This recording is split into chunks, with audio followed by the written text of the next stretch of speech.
ended up meeting and crossing paths a couple times, but one time specifically, I do believe it was Atlanta. And from all accounts, the Death Row guys didn't, didn't come out on top. Yeah, we'll sit you down. You see what I'm saying? We'll touch you up and sit you down.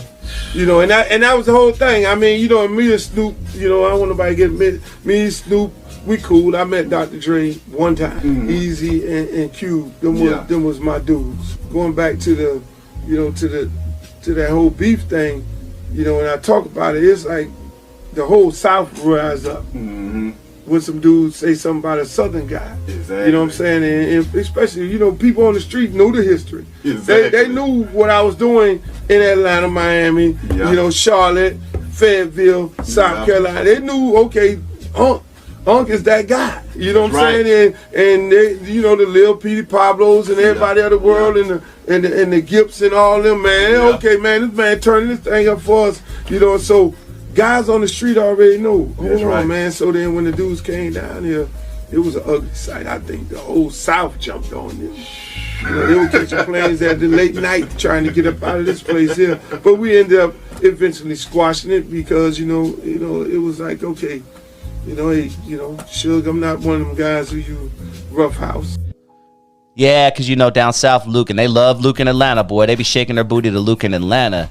So, you know, for these guys to diss their beloved Luke, and I do believe it's because Luke dissed him first for some reason, and Luke even doesn't even remember. I was listening to an interview with him. He's like, I don't remember why I dissed him. I just dissed him. And then, okay, so Dre has to come back. And then they released a song called Cowards in Compton. Well, you know, we did the record. They did that before Faking Like Gangster. So then when Dre and them came back, when it was time for Cowards in Compton, I wasn't going to do it. I wasn't even part of it because I was like, nah, y'all going to have that right there. But Luke paid me that money, so I represented. Yes, that was an interesting time in hip-hop, man. Very interesting time. And a lot of these beefs, they breed really good music. I mean, competition breeds great music, right? Let's see, what is another one of my favorites? And before we continue, I'm going to ask you guys to give me your picks. Comment down below. Do you agree with my picks so far? You know, so far I've said what? The whole Bridge Wars, The Bridge is Over, you know, South Bronx. I love both of those. I talked about Real Mother F and G's, Eazy-E. I talked about Corrupt's Calling Out Names. I mean, come on. That Fred Wreck track, Record Haters by E40. Talked about that one. We talked about F with